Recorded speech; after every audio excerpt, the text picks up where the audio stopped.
A baby vanishes from her crib in the middle of the night. No forced entry, no ransom note, just an open garage door and chilling audio tapes that cast suspicion on her own parents. Was this a tragic kidnapping or a dark family secret? This is the case of baby Sabrina Aisenberg, and it only gets stranger from here.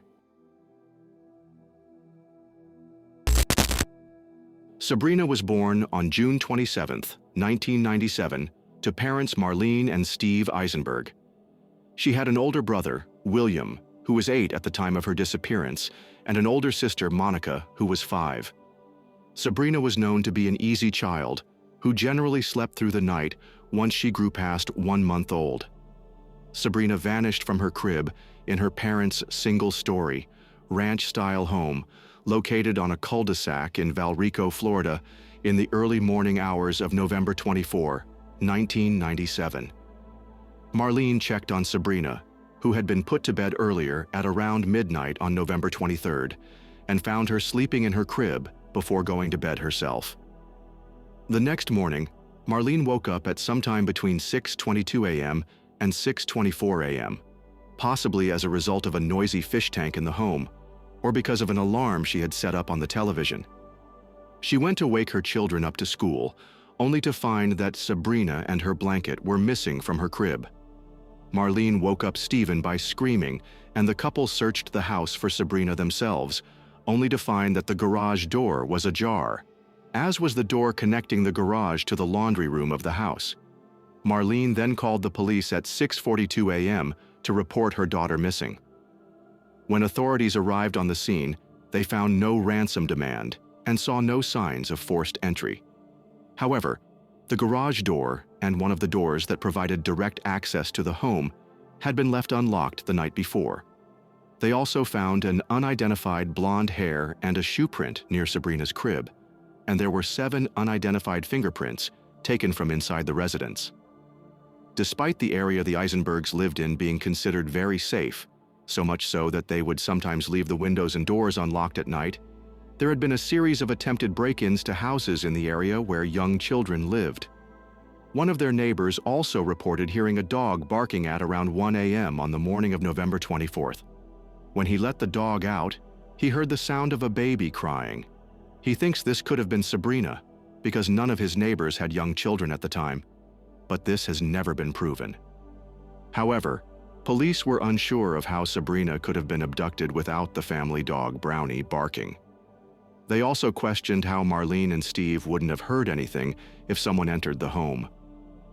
Although they have explained that they slept in the master bedroom, which was on the opposite side of the house to their children's bedrooms, and generally wouldn't hear quiet noises coming from that end of the house. On the same day Sabrina vanished, her parents made a public appeal to the media at 9:30 p.m., wherein they addressed Sabrina's abductor directly pleading for her safe return. Steve, Marlene, and other relatives would continue using the media to raise awareness about Sabrina's case, along with holding a candlelight vigil on December 22.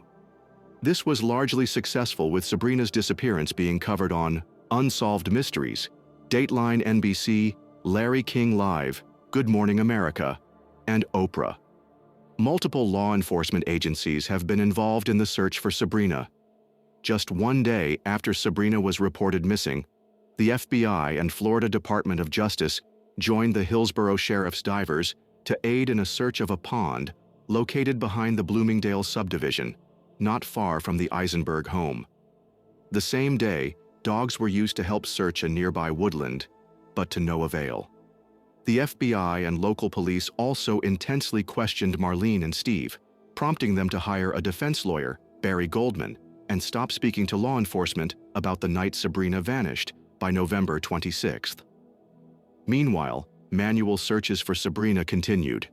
On December 11th, a 2-mile stretch of the Alafia River and its banks were searched, and on December 18th, law enforcement from several counties finished canvassing the land and ponds within an 8-mile radius of the Aisenberg home.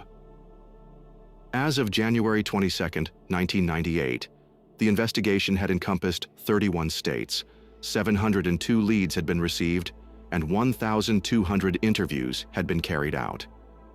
December 12, 1997, police successfully applied to the State Circuit Court for permission to place a listening device in the Aisenberg home and intercept their phone calls. The application was supported by an affidavit that claimed detectives had probable cause to believe that Marlene and Steve had either killed or sold Sabrina. They then applied for a further extension for the wiretapping on both January 9, 1998 and February 6, 1998. They did so on the grounds of information in the wire transcripts they already had, a photograph of Sabrina in which a pediatrician believed the area around her left eye was bruised and hair had been pulled out of the left side of her head, and a hairdresser who claimed to have noticed Sabrina was missing hair prior to her disappearance. The extension was granted, and the wiretapping continued until March 2, 1998. By this time, they had collected a total of 55 audio recordings, which encompassed 2,600 conversations. In one recording, taken on November 23, 1997, Marlene was alleged to have said, "The baby's dead and buried. It was found dead because you did it. The baby's dead no matter what you say, you just did it."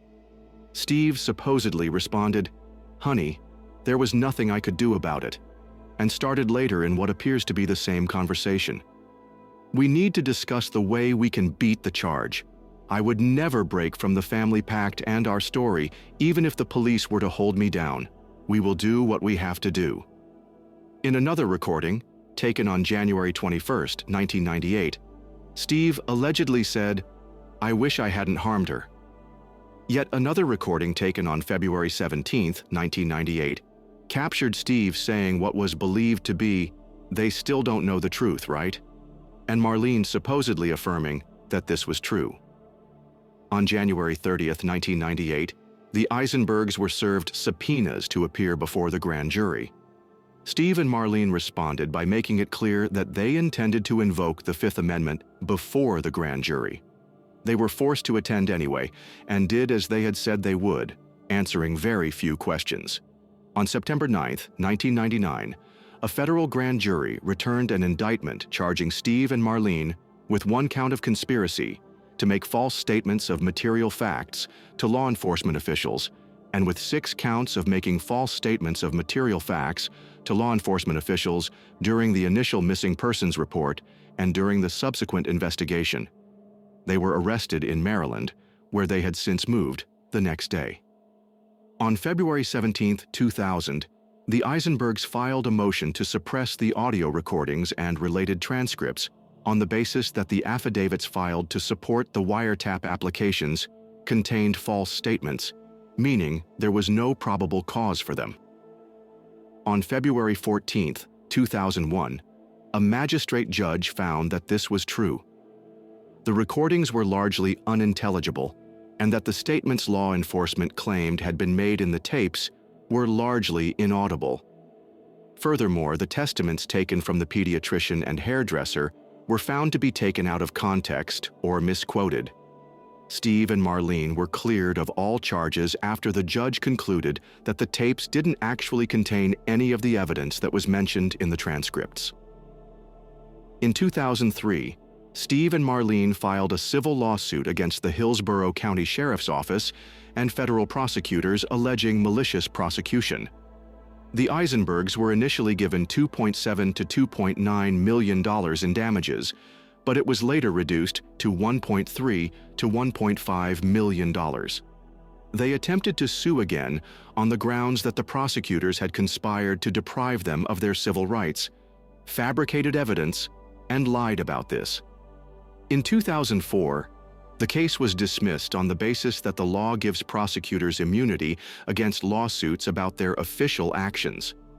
They attempted to file a third lawsuit in 2006, but voluntarily dropped it out of concerns that they might be materially impeding the investigation into what happened to Sabrina. In August 2005, Marlene, Steve, and Goldman met with detectives from the Hillsborough County Sheriff's Office again to discuss Sabrina's case. Marlene and Steve were cooperative with police, who wanted to start over the investigation into what happened to Sabrina. They were both extensively questioned by authorities and took polygraph tests. The results of the polygraph tests have not been released by the Sheriff's Office, but Steve and Marlene have both claimed that they passed.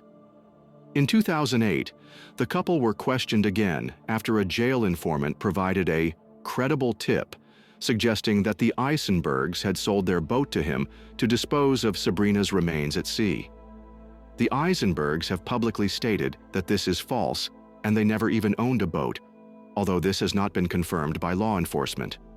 In 2003, it was suggested that Sabrina may be Paloma, a young girl who was taken across the Mexican border into Texas in May 1998 by a teenager claiming to be her mother. She was given to a woman named Molly Garza, who herself was being deported to Spain and subsequently handed over to a friend, who was a registered nurse at a migrant clinic, so she could be adopted. The nurse's sister and her husband wanted to adopt Paloma, but found themselves unable to do so because of her lack of legal documents. They were instead made Paloma's legal guardians while law enforcement attempted to identify her parents.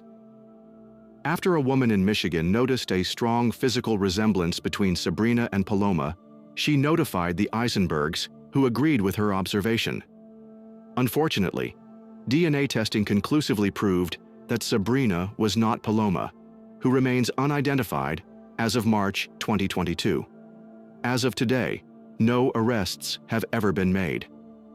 So, what do you think happened to Sabrina Aisenberg? Was she kidnapped by a stranger? Did her parents know more than they let on? Or is there another explanation? Let us know your thoughts in the comments. And if you found this case interesting, don't forget to like, subscribe, and turn on notifications for more true crime mysteries. This has been Unseen True Crime. Until next time, stay safe and stay curious.